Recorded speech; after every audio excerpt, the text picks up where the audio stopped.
Czuję porcję ciepłej herbatki. Ryby pewnie nas rozpuszczać nie będą. Chociaż może zawsze dajecie dobrą energię, więc może i razem to zadziała. Standardowe pytanie, jak nas widać, jak nas słychać. Zasięg jest niby ok, chociaż coś tam przy przeglądaniu internetu lekko przycina, ale pewnie do transmisji nie powinno być najgorzej. Michał jest optymistą. Tak, chociaż jesteśmy gdzieś głęboko w lesie. Jeszcze nikt się nie odzywa. Także dajcie znać, czy widać, czy słychać. Ja mogę trochę o łowieniu opowiedzieć, ale też mogę o jakichś nowościach, które znajdują się w moich rękach, więc jak chcielibyście popytać, to pytajcie. Tak, stoper, jakąś tam torbę mam na platformy, bo o to też wielu wędkarzy pytało, to też mogę tą torbę zaprezentować. Słuchaj, tu mamy tak, Jacek pisze witajcie, a Łukasz Beger pisze witam, widać, słychać. Jacek Dziękujemy. pisze widać, słychać. Super, fajnie. Czyli jednak da radę z lasu zrobić live'a. Jak na razie, jak na razie. No i to jak robić na solidzie też dało, ale chyba 2 minuty. Także dzisiaj troszkę jest challenge. Chciałbym złowić jakąś dużą rybę. Miałem na razie 2 niesamowite sytuacje. Ja nie potrafię tego wytłumaczyć. Rozmawiałem z Krzysztofem, który nam tutaj polecił to miejsce. Przerwę się tylko. Ja Ci przestawię mikrofon tutaj, bo Ty będziesz na szczytówkę patrzył. Tak, się bo ja będziesz co odwracał. jakiś czas, przepraszam, ale zerkam na tą szczytówkę, bo brania następują może nie bardzo często, ale coś tam dziubię.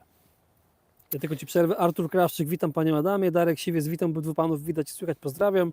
Redaktor 29, witam, widać, słychać. Łukasz Beger, jak rybki biorą? I Mateusz Kujawski, witam. Cześć panowie. Czy rybki biorą? Bo to szybkie pytanie.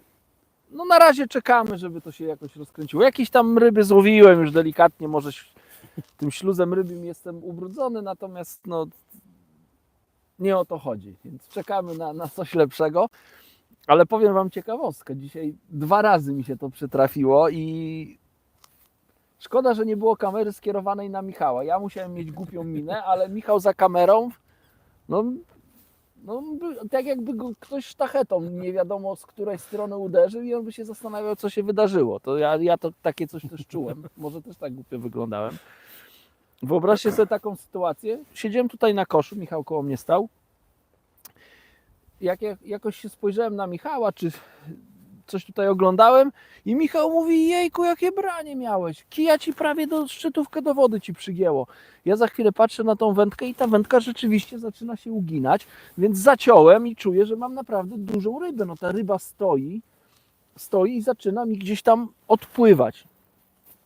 I to takim dosyć jednostajnym, mocnym takim płynięciem, że tak powiem, płynie pod prąd, no ewidentnie, nie płynie z prądem, że to jakaś kłoda drewna czy cokolwiek, tylko płynie pod prąd i co jakiś czas jakieś są uderzenia, więc ja tą rybę staram się holować, wybieram ten luz żyłki, no bo ona jakichś tam szaleńczych odjazdów nie robi, ale płynie ewidentnie pod prąd.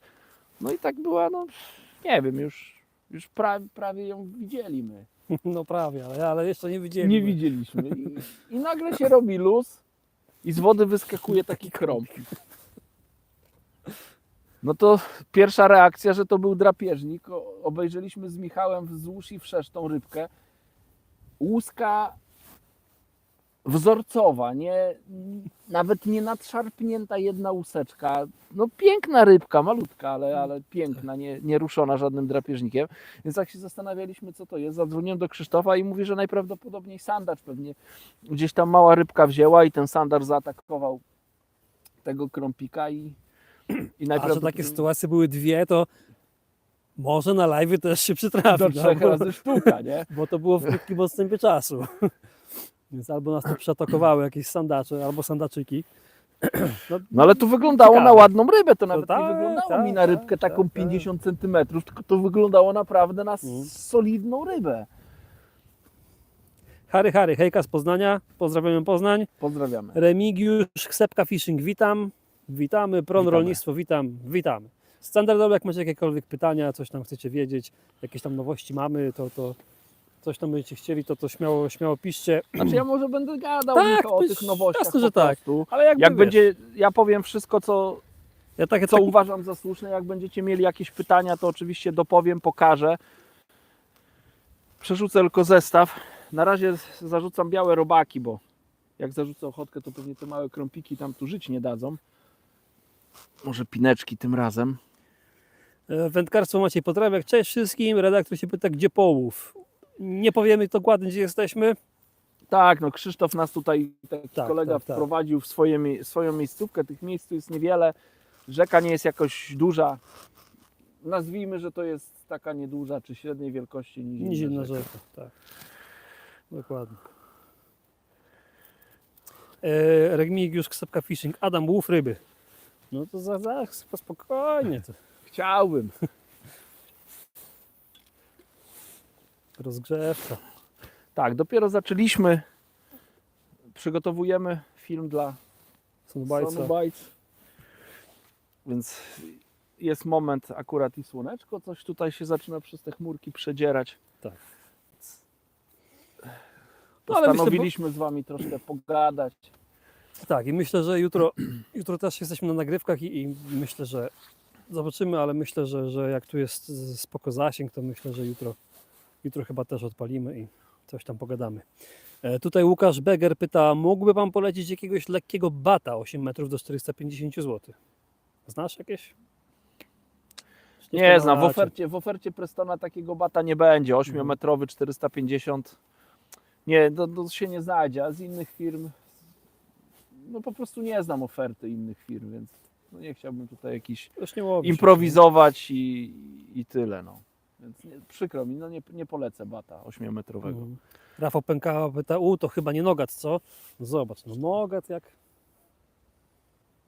No nie, to nie jest noga. Ja tu jestem zauroczony tym miejscem. Przepiękne miejsce. Jeśli do tego dojdą jakieś ładne ryby, no to ja przepadnę całkowicie. No tutaj jest przepięknie po prostu. Także jak trafi się na live jakaś osoba, co wie, to lepiej niech zachowa dla siebie.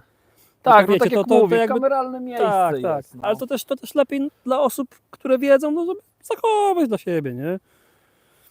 Harry, takie sytuacje u mnie na warcie dość często. I sandacze i szczupaki. No właśnie, tak, no jedyne takie wytłumaczenie, że to był drapieżnik. No bo to tylko dziwiło, że nie było zębów. Tak, nie było żadnego śladu, no bo szczupak no to by pewnie zostawił bardzo wyraźne nacięcia. Sandacz gdzieś tam też by jakiś ślad po sobie zostawił, a tutaj tych śladów nie było. Ja może zacznę trochę o nowościach. To poczekaj, bo jeszcze mamy No to dawaj. 2-3, to przeczytam od razu. Pronolnictwo się pyta, czy ma Pan wózek na kosz. No masz wózek, nie? Taki z napędem. Tak, ale to nie jest Prestona wózek. Ja nie używam Prestona wózka, tylko mam taki, powiedziałbym, na moje potrzeby zrobiony przez mojego syna wyspawany. Mam taką ramę, na którą sobie montuję i przewożę. Tutaj akurat mogliśmy autem dojechać, więc dzisiaj nie korzystałem z tego. Tu Rafał Pękała pisze do tego Nogatu, że ja blisko Nogatu mieszkam, dlatego chciałem zacząć na pogadankę. Rafał, na Nogacie to myślę, że pewnie końcu luty. No jakoś tak. Wojciech Tchorek, pytanko. Mam te koszyki do wstępnego nęcenia wałkami, te plastikowe koszyki 30 gramów, rozmiar large. Będą dostępne jeszcze czy nie? Tego nie wiem. Nie wiem, wielu wędkarzy narzeka, Pyta, że no. tak i pyta o nie, że gdzieś tam nie mogą ich dostać. Ja nie wiem, no Ja też nie wiem, to wiecie. nie mam takich informacji to jest jedna wielka niewiadoma. o stanach magazynowych, o tym, kiedy dany produkt się pojawi, kiedy zniknie z rynku. Nie wiem takich rzeczy. Gdzieś tam jak była prezentacja nowości, to ktoś zadał pytanie a propos tego kubka termicznego. Jak go się myje? I chciałbym właśnie Wam to pokazać. Kubek termiczny, nowość w ofercie Prestona, pojemność 500 ml, pasuje do uchwytów na kubki samochodowych, więc to jest mój towarzysz podróży. Już go przetestowałem, więc bardzo serdecznie polecam, naprawdę świetny produkt. Chyba ze 2 lata temu właśnie rozmawiałem z Anglikami a propos kubka termicznego, że to jest dla wędkarzy fajny produkt, no bo każdy z nas się przemieszcza na ryby samochodem i podczas podróży, no ja jestem kawoszem, więc piję kawę Na pewno są też wędkarze, którzy lubią kawę, ale są na pewno też tacy, którzy piją herbatę, więc w czasie podróży taki kubeczek bardzo wygodna sprawa, albo na rybach na jakieś krótkie wypady. No, myślę, że część wędkarzy będzie ten kubek też zabierać ze sobą na co dzień do pracy, na przykład w drodze do pracy też będzie z niego korzystać. To pytałeś nie kubka, jak długo ten kubek trzyma gorącą kawę, sprawdzałeś? Zrobiłem test, wlałem tutaj wrzątek i wystawiłem na taras. Było, no tak jak dzisiaj, myślę, że około 2 stopni, może chłodniej nawet. Tak. No nie było poniżej zera, ale też nie było jakoś, nie wiem, plus 7 czy coś takiego, tylko to było tak blisko zera, ale na plusie. I na 5 godzin go zostawiłem na tarasie. No i po tych 5 godzinach, jak się napiłem, no to dało się pić, no było ciepłe, było czuć, że było ciepłe, na języku czułem ciepło, no to musiało mieć około 40 stopni nadal, czy ponad 40 stopni. Także taki test zrobiłem. No jak idę na ryby i chcę, żeby mieć długo ciepło, no to wtedy duży termos, 1,4 litra z kubeczkiem, no i ten to na No, całą trzyma. wyprawę, nie dość, że jest dużo płynu, to jeszcze dobrze trzyma, więc na dłuższy wypad to na kawę ten kubek. Ale co jest fajnego w tym kubku? Powiem szczerze, nigdy się z tym nie spotkałem. Otworzę trochę go rozszczelnie. I tak jak, jeszcze wspomniałem, wcześniej gadałem o tym, że sugerowałem, że powinien być taki kubek, ale dla mnie priorytetem powinno być to, że taki kubek powinien mieć bardzo wygodny ten element, z którego się pije, i ten element powinien być łatwy do umycia. Żeby to nie było tak, że tak jak, nie wiem, no jak pijecie z takich kubków, to wiecie, że jak jest taki element, tak jak ten korek jest o taki, no to można sobie wyobrazić, że jak się pije na przykład kawę z mlekiem, no to gdzieś tutaj w środku ta kawa, to mleko gdzieś tam zasycha.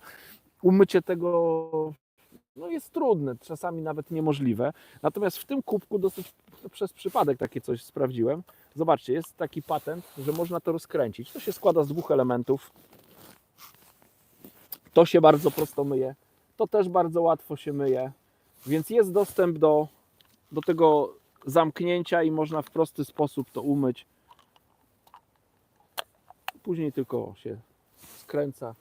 I tak działa ten kubeczek, więc przetestowane, działa. Bardzo wygodnie się z tego pije. Wystarczy tutaj nacisnąć guzik i można się delektować kawą. Bron Rolnictwo pyta jeszcze odnośnie tego układu jezdnego, że ma wyspawaną ramę i chce kupić do niej układ jezdny. I czy coś możesz polecić? Nie korzystasz, nie? Znaczy układ jezdny, są jacyś polscy wytwórcy, którzy robią takie rzeczy, więc no, można ewentualnie z nimi porozmawiać, ale też nikogo nie polecę, bo no, nawet nie mam takiego kontaktu, ale myślę, że jakby gdzieś, nie wiem, czy na jakichś forach internetowych, czy wygooglować sobie gdzieś tam, myślę, że coś tam się znajdzie. Ja nie wiem też, jaki układ jezdny jest potrzebny, no bo to jak prosty układ jezdny, to samemu sobie można zrobić. No. Jak ktoś sobie wyspawał ramę, to sobie wyspawa układ jezdny. No. Kółka w sklepie budowlanym są dostępne. Rafał Snopek, witam wszystkich. Cześć Rafale. Witamy, Piotr Miara. Panie Adamie, w jaki sposób Pan nabija koszyki Window Der Solid? Chodzi mi dokładnie o konsystencję mieszanki. Jeśli koszyk jest zapełniony robactwem, to czy Pan mocno, to dosyć ubija zanętą?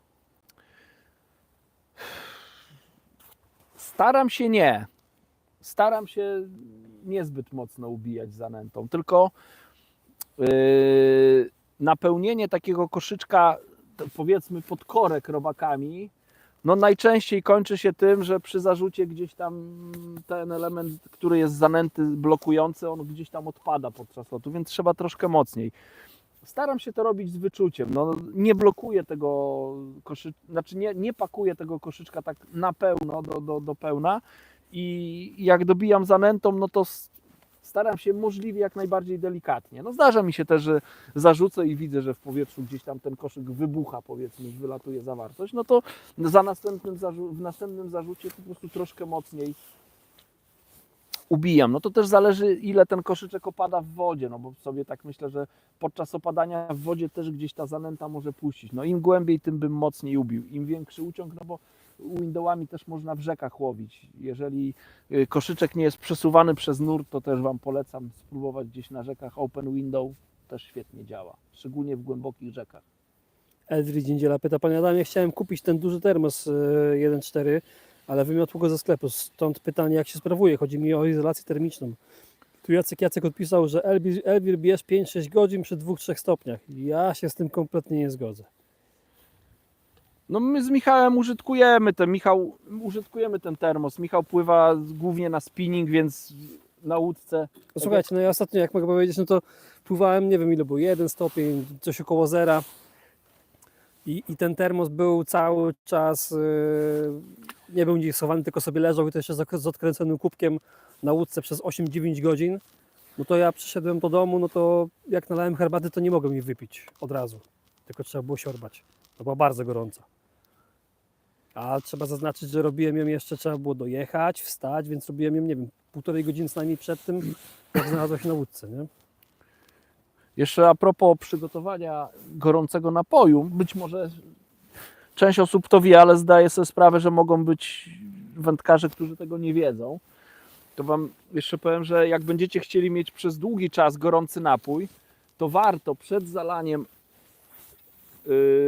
tego termosu czy kubka termicznego już tym napojem, który będziemy pić, tym napojem docelowym, nalać tam wrzątek do tego kubka, podtrzymać ten wrzątek przez kilka minut, żeby ścianki tego kubka czy termosu, one przyjęły to ciepło i później wylać ten wrzątek i dopiero przygotowywać w takim nagrzanym kubku herbatę i wtedy lepiej to działa. Więc taka podpowiedź dla tych, którzy chcą, żeby jak najdłużej było ciepło. To ma bardzo duże znaczenie, bo jeżeli macie taki termos w temperaturze powiedzmy pokojowej, wlewacie do niego wodę, no to ten termos automatycznie przyjmuje.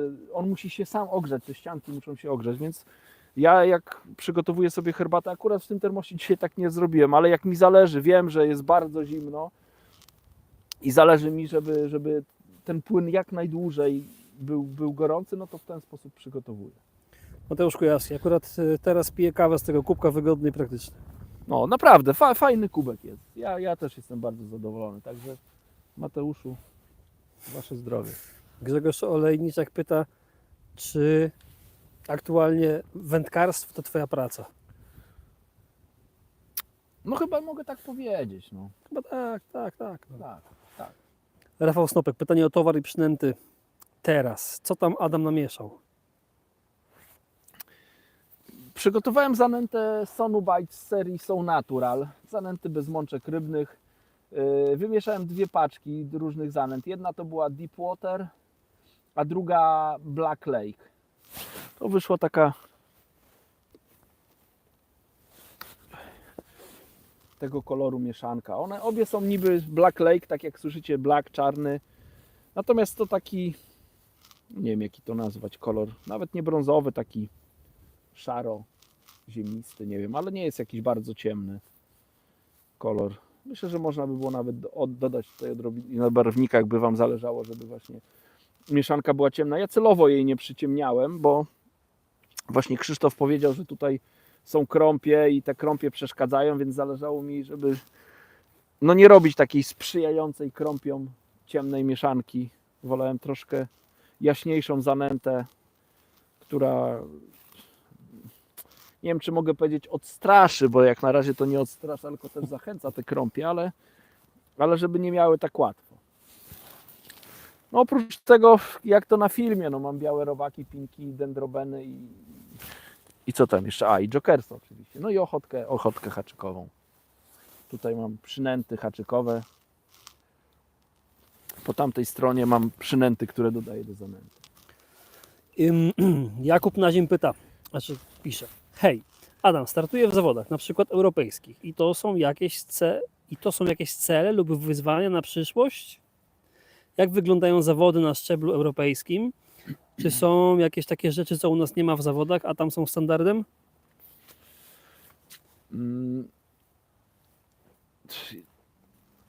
Nie ma czegoś takiego jak zawody europejskie, federowe. Mówimy o dyscyplinie federowej. W wędkarstwie spławikowym, jak jeszcze startowałem w kadrze, no to były Mistrzostwa Europy, były Mistrzostwa Świata, które odbywały się corocznie. Czy jest coś innego? Dobra, to może wrócę do federa, bo się zapędziłem w tym spławiku.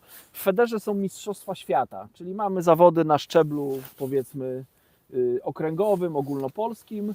Później na tej podstawie jest wyłaniana reprezentacja Polski, czy reprezentacja Polskiego Związku Wędkarskiego, bo tak powinienem to fachowo określić, który jest członkiem Międzynarodowej Federacji Wędkarskiej FIPSET.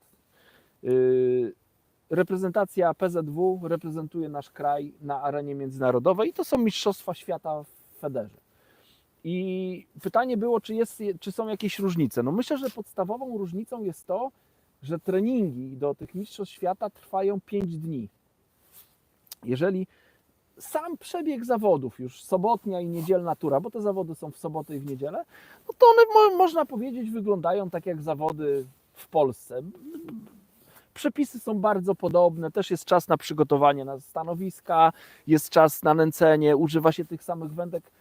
Regulamin, który jest w Polsce stworzony do zawodów federowych, on jest, powiedziałbym, taki skopiowany czy przygotowany na podstawie tego międzynarodowego regulaminu. To jest bardzo fajne, no bo wędkarze, którzy startują w Polsce i później jadą gdzieś w świat na zawody, no tak jakby nie są niczym zaskoczeni. Wiedzą, że koszyczek musi mieć wymiary 7x5, że minimalna odległość haczyka od koszyczka to jest 50 cm i tak dalej, i tak dalej. No, 10 minut przed zawodami jest nęcenie, 5 minut przed końcem jest sygnał, 5 minut do końca i tak dalej, i tak dalej. 5 godzin zawody, więc to jest bardzo spójne. Natomiast przed Mistrzostwami Świata, to co wspomniałem wcześniej, jest 5 dni treningów. Dlaczego 5 dni, ktoś zapyta? Ano dlatego, że w zawodach startuje 5 zawodników. Michał mi tutaj mruga, że branie mam. Myślę, że jakiś następny krąpik mi się trafił. To takie lepsze było trochę, dlatego tak mrugnąłem, bo tak, To może sanda trzeba. bo tak cykało i... Obgryzły mi pinkę te drobiazgi. W drużynie startuje 5 zawodników plus 6 rezerwowy. Przez to, że startuje 5 zawodników, a zawody w ogóle, to też jest taka podstawowa różnica w zawodach federowych. W Polsce zawody federowe to są zawody indywidualne. Nie ma klasyfikacji drużynowej. Jedynie na Mistrzostwach Polski jest klasyfikacja drużynowa. Natomiast wszystkie zawody Grand Prix Polski to są zawody rozgrywane indywidualnie. Natomiast na Mistrzostwach Świata jest klasyfikacja drużynowa i klasyfikacja indywidualna. Przez to, że jest klasyfikacja drużynowa, w drużynie startuje 5 zawodników, no to każdy z tych zawodników jest w oddzielnym sektorze. No nie może być tak, że 2 zawodników reprezentujących ten sam kraj startuje w tym samym sektorze. Każdy walczy w innym sektorze. Więc 5 zawodników, 5 sektorów. I żeby zawodnicy... O, ja wiem, co to mogło być, bo widzę, że wrócę do tego przyponu. Będę to zmieniał, więc odłożę. Więc zawodnicy, żeby dobrze się przygotować do zawodów, trenują codziennie w innym sektorze. W poniedziałek rano jest zebranie kapitanów drużyn z organizatorami, są losowane sektory na poszczególny dzień i każdego dnia poszczególne drużyny łowią w różnych sektorach. I to działa w ten sposób, że na przykład są wyznaczone boksy na brzegu i te boksy mają szerokość 5, to zależnie od łowiska, 5 albo 6 stanowisk, tak żeby cała drużyna łowi w jednym boksie. Czyli na przykład my jako Polska losujemy dzisiaj boks 1. No to siedzimy w 5 czy w 6 w boksie numer 1. Najczęściej boks 1 no to jest sektor A, tam powiedzmy jak jest 25 będzie prościej liczyć. Jak jest 25 ekip, no to 25 drużyn, no to jeden sektor to jest 5 boksów. Czyli od 1 do 5 boks od 1 do 5 to jest sektor A, od 6 do 10 to jest sektor B i tak dalej.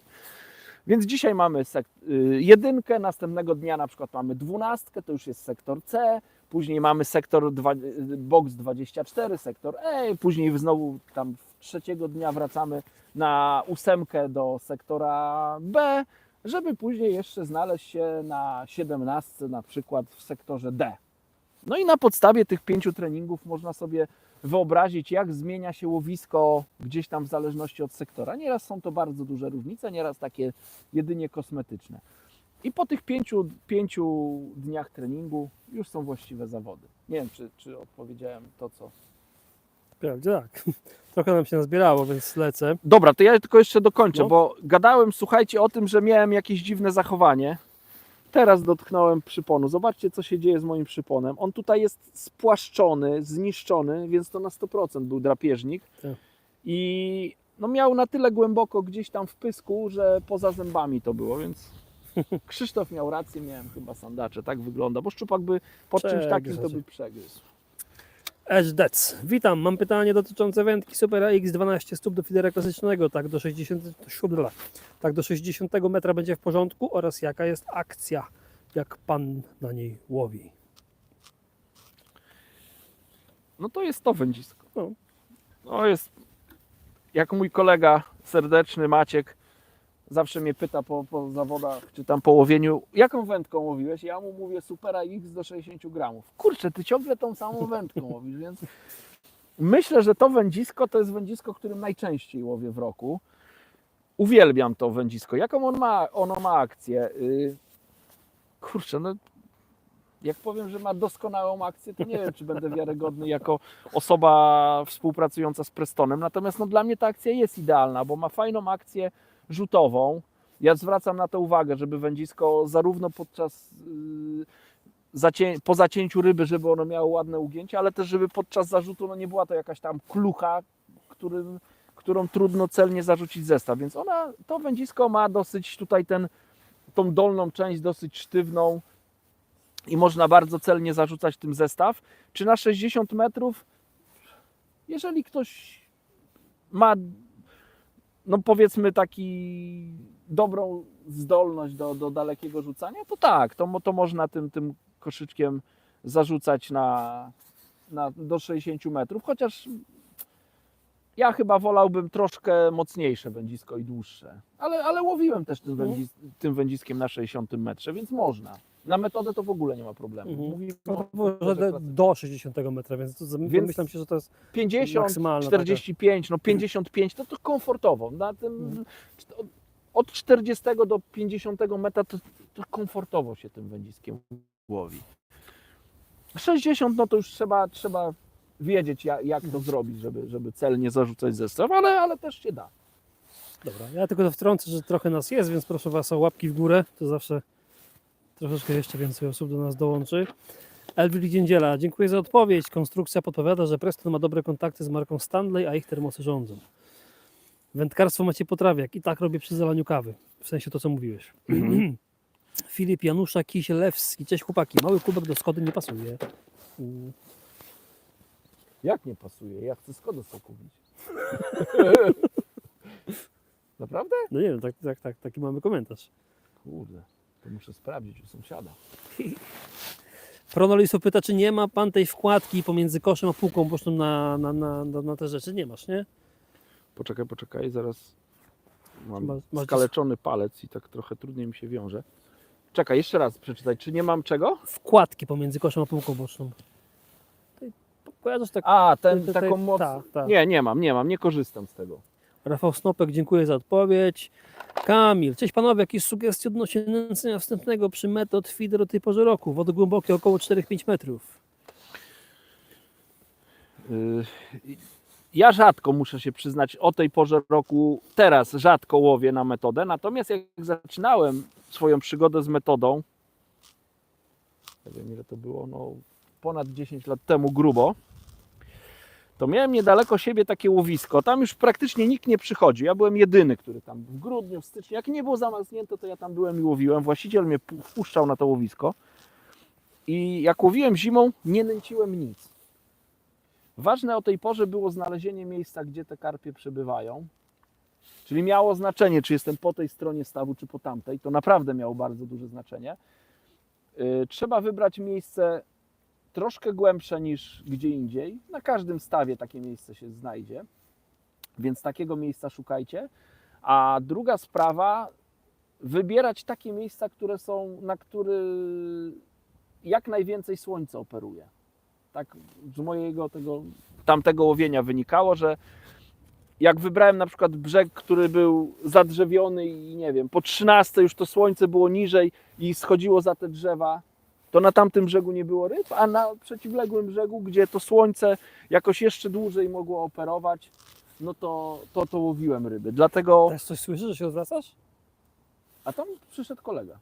Aha, dobra, a ja słucham, ja myślałem, że jakiś, nie wiem, jakiś wilk, łoś, sarna, dzik. A kolega się nazywa Wilk. Aha, dobra. Nie, żartowałem. Naprawdę, o któryś raz się odwróciłem. No, to wracając do tej myśli, więc ważne, żeby wybrać taki odcinek głęboki i tam, gdzie najdłużej w ciągu dnia słońce operuje. I tam łowiłem ryby. I bardzo ważne było to, żeby łowić na bardzo mały podajnik, czyli S, XS, nie bać się takich malutkich podajników. Naprawdę, nie bójcie się takich małych podajników. Dłużej przetrzymać zestaw w wodzie. No i być cierpliwym po prostu. I ja bym nie nęcił, po prostu bym zaczął łowić. Ja tak wtedy łowiłem. Po prostu zaczynałem łowić. I tyle. I małe przynęty. Raczej bym się skupił na małych przynętach. No tutaj Elwir Dziędziela pisze, tegoroczne Mistrzostwa Świata w Metofidro pokazały trend, że łowi się nawet na waftersy 2-3 mm, które nie istnieją na naszym rynku. Halo Sonobites.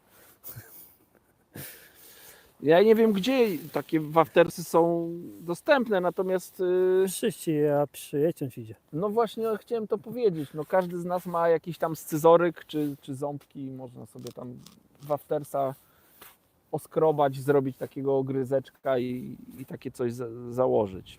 Aż profi. Cześć Michaś. I cześć. W końcu jakaś rzeczka. Co tam Adaś miesza? Co tam mieszasz? Co tam mieszam? No wspominałem już wcześniej. Mam zanętę Sonubite z serii So Natural. Tutaj akurat z Jokersem trochę pinek wrzuciłem. Zanętę z serii So Natural Deepwater z Black Lake. To jest taka 50/50 paczka na paczkę i taką zanętę dzisiaj stosuję. Wędkarstwo Giętka Wędka. Cześć, gdzie wędkujesz, jak wyniki? Dzisiaj wyjątkowo nie będziemy mówić, gdzie jesteśmy. Tak, jestem tu na zaproszenie kolegi. No nie chciałbym jego miejsca tak. palić, bo to takie dosyć kameralne miejsce. Wiecie, że Więc przepraszam, no nie zdradzę tego miejsca. Jak mogę, to mówię, ale dzisiaj... z reguły mówimy, no umówmy się, że z reguły tam powiemy, nie? Ale są takie sytuacje jak dziś, że... A jak wyniki? No na razie jesteśmy na etapie oczekiwania. bym powiedział. Kolibri 68. Pozdrowienia z Gdańska. Pozdrawiamy Gdańsk. Pozdrawiamy. Na razie zbiorą, tak już, żeby bardziej szczegółowa odpowiedź była, tej wielkości krąpiki, jakaś uklejka wzięła. Co prawda ja teraz tej wędki nie pilnuję, bo tu widzę, że co jakiś czas dryga, więc Czekam na sandacza. tak. I miałem najprawdopodobniej dwa jakieś tam większe sandacze, bo no, czułem na wędce kawał ryby, a po wyjęciu z wody gdzieś tam czułem w pewnym momencie, mówię, kurczę, no spadła mi ta ryba, wyciągnąłem i były takie krąpiki, a przypon właśnie niedawno zobaczyłem, że jest zjechany, jakby ktoś ostrym paznokciem po prostu go tak przeciągnął. Łukasz Beger, a można wiedzieć, w jakiej okolicy jest ta rzeczka tak mniej więcej? Nie pytam o dokładną lokalizację. Nie, ja mogę ewentualnie zobaczyć. O, tak mogę pokazać, bo to na filmie i tak będzie widać. O, taka piękna sceneria, lasy, jakiś domek. Kamera nawet była włączona, się wyłączyła, nawet nie wiedziałem. I Adam. Za plecami auta. Tam za plecami nic ciekawego nie ma. Wędkarstwo Maciej Potrawiak. Zapraszam nad Wartę, w okolicy Poznania są fajne miejscówki. No, ja tak myślę, że w przyszłym roku Wartę odwiedzi się. No właśnie, Michał, my żadnego z filmu z Warty nie mamy. Nie, no odwiedzimy. My tam mamy też do roboty jedną rzecz w okolicach Poznania, której w tym roku nie zrobiliśmy. Targi. Co? Targi. Jakie targi? Wędkarstwo. Nie, targi targami. No ten. My mieliśmy, pamiętasz, na A, Krasnodębskiej. mieliśmy, tak. No. Tarnowski Sad. No, aż profi pisze, Michał, pokaż okolice stanowiska, jak się ustawiliście. No to przed chwilą przeleciałem. Filip Janusza Kisielewski. Skoda ma małe dziury i kubek jest minimalnie za gruby. O kurczę, to bardzo Wam dziękujemy za taką sugestię, więc ja powiedziałem, że pasuje do uchwytów, Trzeba pasuje do większości. Tak, albo do wszystkich prócz Skody. Nie, ale to dziwne, bo ja jeżdżę Volkswagenem i tam bez problemu się mieści ten kubek. Jakub Nazim. Skoro wędkarstwo jest pracą, to jak Adam odpoczywa, czy spędza czas wolny, kiedy nie wędkuje? Adam zawsze wędkuje.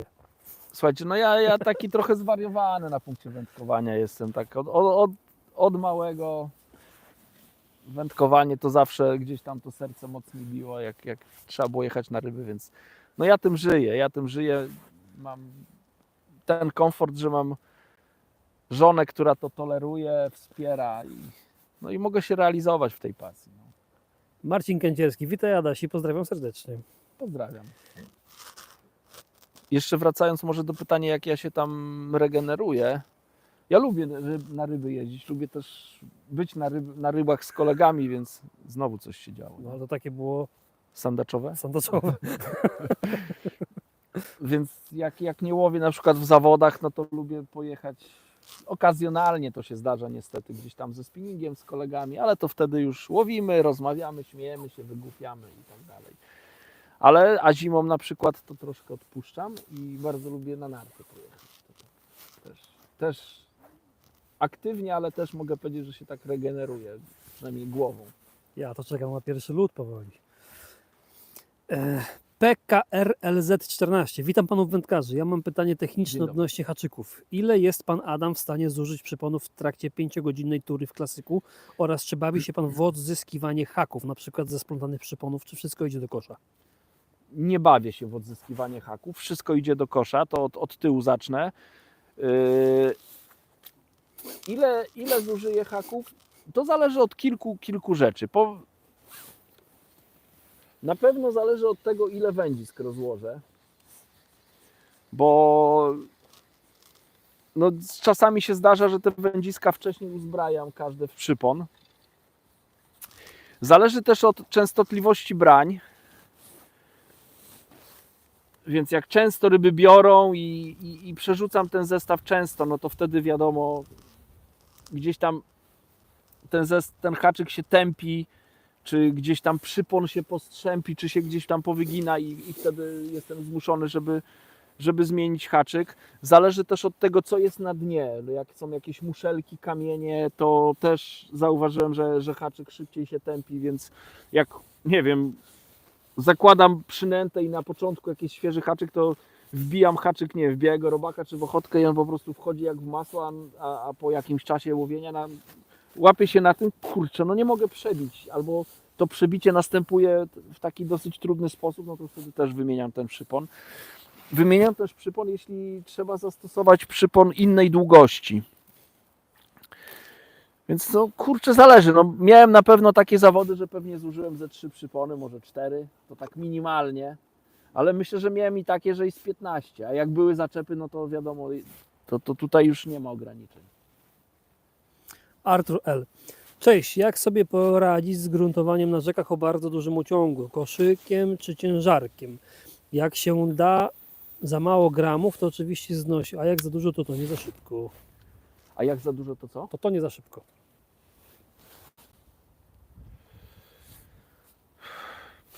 No to No myśmy mówili w takim dużym uciągu, chyba w filmie na Wiśle robiliśmy, nie?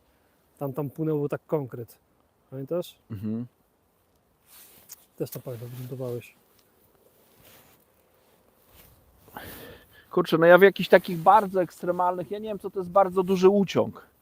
No ale rzeczywiście jest tak, jak się, no akurat tutaj, tak jak wspomniałem, może tutaj nie wspominałem, ale na filmie wspominałem, że gruntowałem ciężarkiem 30-gramowym. No to zdaję sobie sprawę, że na większości rzek, które naprawdę mają dobry uciąg, no to ten 30 gramów, no to jest nic i trzeba zastosować jakiś większy ciężarek, 45 gramów, 60 gramów. Jeżeli to jest za mało, no to trzeba po prostu gruntować koszyczkiem, nie ma innego wyjścia. Po prostu gruntować koszyczkiem. Jeżeli pomimo, że się zastosuje koszyczek, nie wiem, 80 czy 100 gramów i on jakoś szybko opada, no to znaczy, że jest po prostu płytko, ale nadal myślę, że korzystając ze stopera, nadal jestem w stanie mniej więcej różnicę określić. No nie jesteśmy w stanie, tak mi się wydaje, ja bym nie potrafił, nie mam takiego doświadczenia, żeby na przykład założyć, nie wiem, 100-gramowy koszyk, zarzucić w rzekę i nawet korzystając ze stopera określić, czy tam jest metr, czy są 2 metry, bo ja nie wiem, w jakim tempie opada 100-gramowy koszyk, ale jestem w stanie określić, jak skorzystam ze stopera, że na przykład w jednym miejscu opada, nie wiem, 2 sekundy, a w innym 2,5 sekundy. No to jest o te 25% głębiej. Tak bym do tego podszedł. I wtedy na tej podstawie bym wybrał miejsce. Ktoś pytał o przepisy wcześniej, więc ja tutaj odpowiadając na to pytanie też powiem o przepisach takie swoje zdanie. Pewnie niewielu to zainteresuje ludzi, którzy tworzą te przepisy, natomiast mnie się na przykład bardzo nie podoba przepis, który jest na zawodach, że nie można stanowiska gruntować za pomocą koszyczka. Ja rozumiem taki zapis, że ci, co tworzą przepisy, no to chcą się zabezpieczyć, że trafi się powiedzmy ktoś nieuczciwy i do tego koszyczka w Będzie czasie nęcił. gruntowania będzie już nęcił. No, ja tak sobie myślę, że jak ktoś jest nieuczciwy, to znajdzie jakiś tam sposób, żeby i tak to obejść. Natomiast powiem, dlaczego upierałbym się przy tym, że koszyczki powinny być dopuszczone. Jeśli chodzi o wodę stojącą, tutaj nie mam z tym problemu, bo gruntujemy ciężarkiem i nie ma żadnego znaczenia. Nawet wygodniej mi się ciężarkiem gruntuje. Natomiast na rzece gruntowanie koszyczkiem dla mnie to jest podstawa, żeby dobrać odpowiednią masę koszyczka, no bo bardzo często jest tak, że jak się łowi na rzece, na przykład no takie ryby jak krąpie czy płocie i ten koszyczek nam co jakiś czas nurt zniesie, widać to na szczytówce, że ten koszyk robi skok, no to do łowienia takich ryb jak właśnie krąpie czy płocie, to jest w porządku. To jest w porządku, bo o, zobaczcie jaki okaz. Śledzik. Ukleja.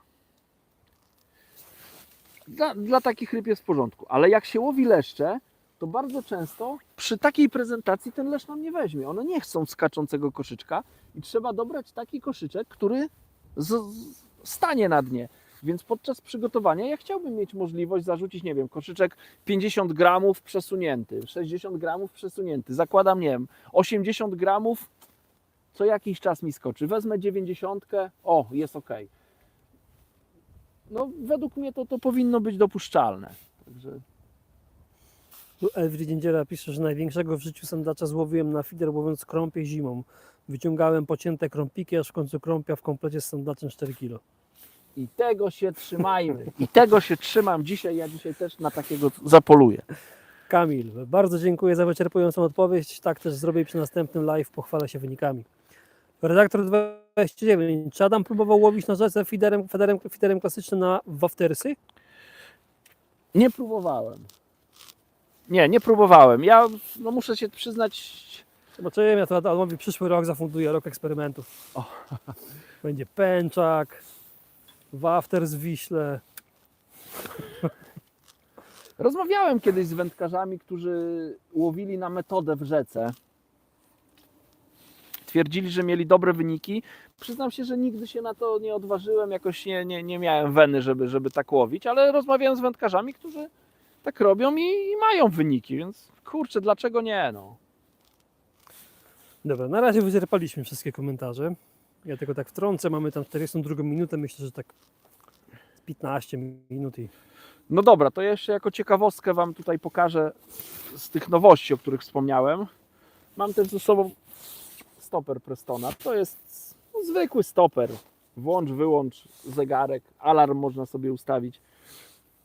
Niezwykłość polega na tym, że ten stoper jest mocowany w takim, powiedziałbym, na takiej klasycznej kostce o kwadratowym przekroju i mieści się w te wszystkie uchwyty Prestona. Ja akurat on jest sprzedawany tak jak tu widzicie, do tego jest specjalny uchwyt, no i uchwyt na nogę i redukcja na nogę, uchwyt na nogę 36 i redukcja jeszcze na nogę 30. Ale ja wykorzystałem, tak jak tutaj Michał pewnie zbliży, potrójny kliker, więc środkową część sobie wyjąłem. O, i tu on idealnie pasuje. Mogę sobie ten stoperek ustawić, włączyć i mierzy mi czas. W międzyczasie, jak chciałbym zobaczyć, która jest godzina, wystarczy, że nacisnę odpowiedni guzik i widzę, która jest godzina. Ja mogę w każdym momencie przejść sobie na odmierzanie czasu po zarzuceniu. To jest jedna z nowości. Ojku, następne jakieś branie drobiazgu. Ale jest jeszcze, mam ze sobą torbę na platformy. O torbę na platformy pytało wielu wędkarzy i w serii Supera X, w serii bagaży taka torba się pojawiła. Ona była już prezentowana w nowościach, a myślę, że już teraz jest dostępna w sklepach wędkarskich. No skoro ja już ją tam gdzieś dostałem z zamówienia, no to myślę, że sklepy wędkarskie też już powinny ją mieć. Fajny produkt. Wielu wędkarzy, może sięgnę Ja tylko Wielu- wtrącę, tu redaktor napisał, że na Odrze waftersy lepsze dają wyniki niż rybaki. No na pewno to jest przynęta selektywna. Wielu wędkarzy, którzy mają tackę boczną Prestona, ale w rozmiarze XL narzekało, że no nie mają jak wozić tej tacki, więc myślę, że z tego powinniście się ucieszyć. Supera X, torba Tray, to jest torba dedykowana do przewożenia bocznych tacek, platform. Ona jest, no ma odpowiedni kształt. Ja tutaj te wszystkie tacki, które widzicie, one się spokojnie tutaj mieszczą w tej torbie. Ten materiał jest miękki, tak jakby tam w środku, nie wiem, taka 5-7 mm gąbka była w środku. Edec pisze, że mam tą torbę i polecam.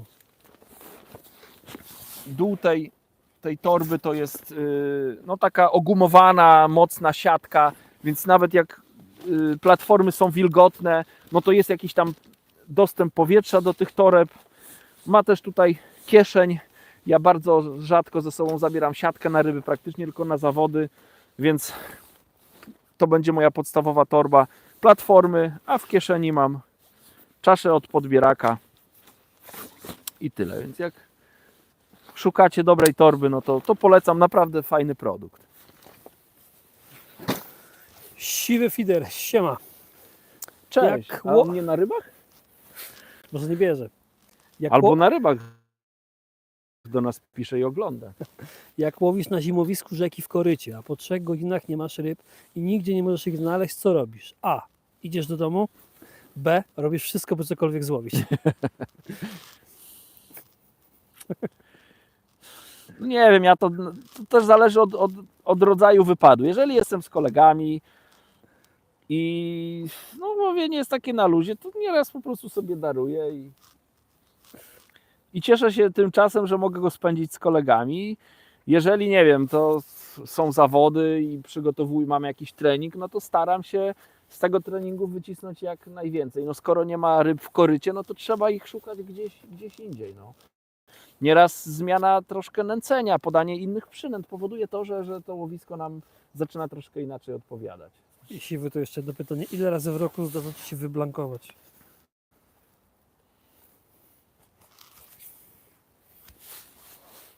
Nie wiem, my mieliśmy jakieś spotkanie, że wyzerowałem? No tak 0-0, znaczy wiesz, no ja to Ja miałem taki okres, że przez wiele lat nie zdarzyło mi się, żeby No. 0 zaliczyć, ale dla mnie do filmu to tam wiesz, no takie rybki to 0, nie? to 0. Ale tak. no to jakby zawsze coś tam było, nie? Tak, zawsze coś tam się trafi. No, chyba w tym roku zdarzyło mi się w ogóle. Byłem na Jeleniu, no to na treningu chyba nie złowiłem nic. Nie pamiętam. Chyba na 0 tam zszedłem. To jedyny chyba taki raz, który pamiętam, że nie złowiłem ryby. No ale tam się nastawiłem na duże ryby. Nawet nad soliną złowiłeś. No nawet nad soliną jakieś drobiazgi udało mi się złowić. Piotr Miara, a wracając do przepisów, czy oprócz dopuszczenia koszyków do gruntowania jeszcze by Pan coś zmienił? Jak zacznę zaraz opowiadać, to sędziowie, którzy mnie znają, to powiedzą, Boże, ten Niemiec znowu marudzi, ale będę marudził o tym, dopóki się to nie zmieni, bo uważam, że mam rację i tu będę obstawiał przy swoim i na każdych zawodach jestem tym właśnie marudnym Niemcem. Zmieniłbym to, żeby sędziowie podchodzili inaczej do ustawiania stanowisk, bo mamy na wielu zawodach, mówię tutaj o federze, o dyscyplinie federowej, mamy coś takiego, że większość sędziów z założenia nie pozwala wchodzić do wody. Jeżeli jest brzeg, powiedzmy taki jak tutaj, że jest tutaj, nie wiem, no linia brzegowa i od razu jest głęboko, to jest ok, ja nie mam z tym problemu. Jeżeli jest plaża, czy nie wiem, jakieś płytkie miejsce, kamienie tutaj, jakaś nierówność w tym brzegu, no to co przeszkadza, że ktoś wejdzie do tej wody? Chodzi o to, dla mnie priorytetem są ryby i siatka. Powinien być taki przepis, że siatka, która jest wrzucona do wody, ona powinna być zanurzona. Więc jeżeli na przykład, nie wiem, no, praktyczny taki przykład Wam podam. Były zawody kilka lat temu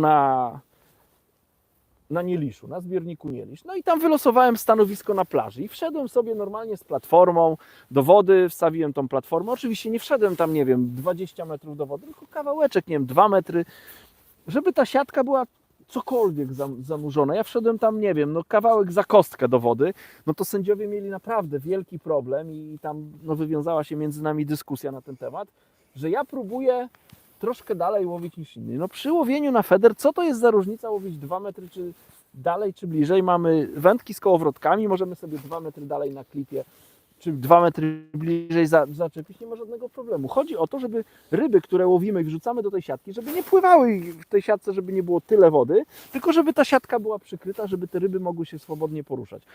Następna kwestia, też bardzo często na kanale żerańskim, jak ja startuję na zawodach okręgowych, też bardzo często wędkarze, sędziowie mają do mnie pretensje, że ja ciągle tam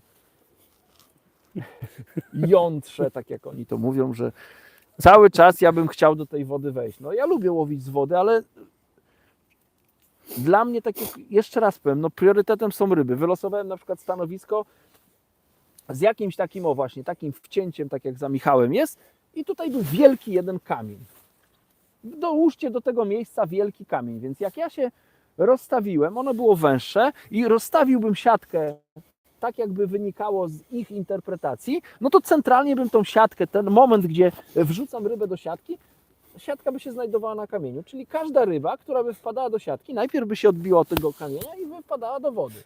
No to jest bez sensu, no to nie trzeba tutaj nie wiadomo jakiej logicznej rozprawki przeprowadzać. Więc chciałem po prostu pół metra dalej się wysunąć, przednie nóżki zmoczyć w wodzie. No i wielki problem był, że Niemiec znowu próbuje do tej wody wejść. Nie? Dlatego ten przepis bym zmienił. Priorytetem są ryby. Wchodźmy do wody tak, żeby siatka była dobrze zanurzona i żeby ryby były bezpieczne. Także o takie coś. Jami44 pisze pozdrowienia dla Was od szambiarza. Pozdrawiamy. Ja czekam do soboty, bo mamy zawody mikołajkowe i oby tylko woda nie zamarzła. Pozdrawiam ze Strona Śląskiego. No kurczę, coś tak już gdzieś tam wspominają, że mogą być jakieś... No ale zobaczymy, no może wytrzyma jeszcze. Kamil, panowie, a słyszeliście kiedyś o łowisku Wysepka w Małopolsce w okolicy Tarnowa? Świetne kameralne miejsce w stylu angielskim. Duża ilość karpia, amura, karasia, fenomenalne miejsce. Ja nie słyszałem. Mnie się nazwa obiła gdzieś o uszy, ale nigdy tam nie byłem, nie obserwowałem, nie kojarzę tak, żebym nawet ze zdjęć to łowisko, ale nazwa macie- Wysepka gdzieś tam mi po głowie kołacze, ale nigdy nie byłem. Standardowo, jak macie jakieś fajne miejsce, to do Adama, do nas, do mnie. My często korzystamy z takich rzeczy. Edge Death. W drapieżniku jeszcze dziś dobre prąbki są na Prestona. Cyber Monday. No dzisiaj jest. Artur L. Zmykam do roboty połamania. My też zaraz kończymy. Dzięki. Przyjemnego dnia życzymy. Elwri Dziędziela. Jeleń, woda cudów. Początek listopada puchar genologa i walka o każdą rybę. Na szczęście wygrany sektor i hasło ostatni raz jeden do następnego startu. No właśnie jeleń to takie ciekawe łowisko jest, no tam czuć, że te leszcze są fajne, one są bardzo zdrowe, ładnie wyglądają, fajna radocha z łowienia naprawdę, ale no nie wiem, no na duże zawody to nie jest woda równa, tam trzeba tak prywatnie pojechać, no to Tak. super sobie. łowienie, super. Józef Kukiełka. Na wielu zawodach robią zakaz wchodzenia do wody, bo nie wszyscy mają platformy.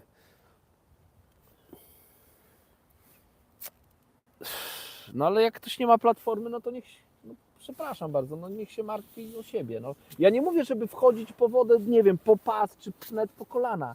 Troszeczkę, żeby tą siatkę zamoczyć, tu o to chodzi. Tak, bo to większość kosztą przecież te wysuwane nogi i tak dalej. Tak. To jakbyś podniósł, to do pasa bym mi kość sięgał. No nie, no aż tak to nie, ale bo to mogłoby już się No jakoś tak. huśtać, chociaż ten kosz jest bardzo stabilny, ale no dobro ryb jest najważniejsze. No kurczę, no że ktoś nie ma platformy, no